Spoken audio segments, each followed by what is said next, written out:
හයි මම ගෝසිත මම හිතන විදිහට නම් ගොඩක් කට්ටිය දන්නේ නෑ මේ රෙසිපි එක. අපේ ලංකාවේ කලාතුරකින් හදන කෑමක් තමයි මේ මාළු තෙල් විනාකිර කියන්නේ.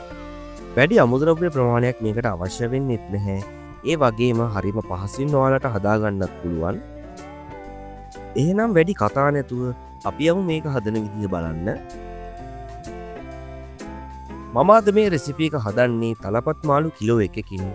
මේ මාළු ටික හොඳට සෝතලා මම පිරිසිදු කරගෙන මේ වගේ කෑලි කපාගෙන තියෙන්නේ. සාමාන්‍යයෙන් මේ වගේ ටිකක් ලොකු කෑලි කපා ගන්නවා නම් හොඳයි මේ රෙසිපි එකට. ඒ වගේම ඔයාලට මෙතනදී කටු අඩු ඕනි මාළු జాතියක් පාවිච්චි කරන්න පුළුවන්. මුලින්ම මම මේ මාළු එකට එකතු කර ගන්නවා මේ වගේ කුරුදු ස්වල්පයක්. ඒ වගේම රම්පේ ස්වල්පයකුත් දා ගන්නවා. තව කරපිංචා මේ වගේ ප්‍රමාණයකුත් දානවා. තලාගත්ත කරදුමුංගු 4කුයි කරාබනටි 4කුයිත් මම දාගන්නවා. ඒ වගේම තලාගත්ත ඉඟුරු සුදු ලුණු වලින් මේ සැනි දෙකක් මම දාගන්නවා.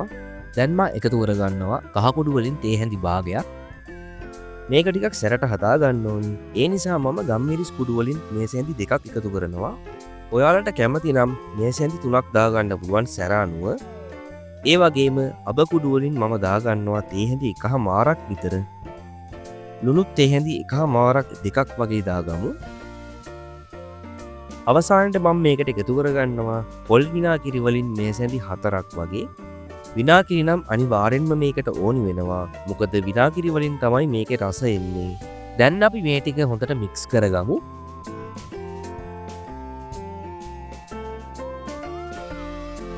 හොඳට මික්ස් කරගත්තට පස්සේ විනාඩි 20ක් 30ක් විතර අපි මේ ටික වහලා මැරිනේට් වෙන්න තියන්න ඕනි.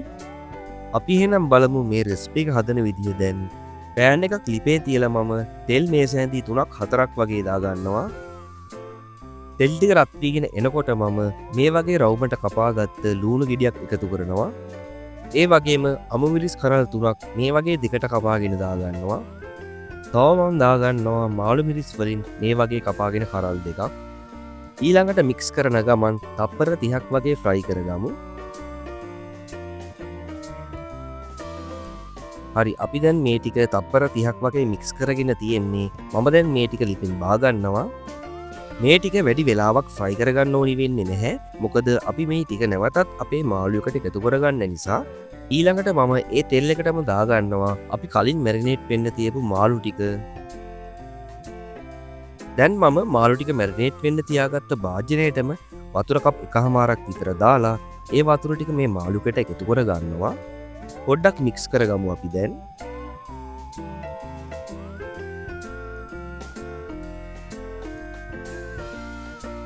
ඊයෙනෙන් වහලා දැන් විනාඩි 20ක් විතර අපි මේ ටික මධ්‍යම ගින්දරේ පිස ගන්න ඕනි. මේ තියෙන්නේ විනාඩි 20කට පස්සේ. මම දැන් මේකට උකු පොල් කිරි වලින් කප් එකක් දාගන්නවා. දැන් ආයෙත් පොට්ටක් මික්ස් කරගෙන විනාඩි 3ක් 4ක් විතර අපි මේක පිස ගන්න ඕනේ මධ්‍යම ගින්දරේම.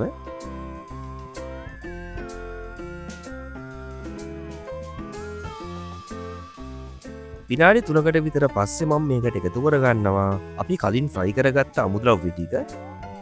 දැන් ලිප ඕෆ් කරගෙන මේ ටික හොඳට මික්ස් කරගන්න ඕනේ විනාඩියක් විතර.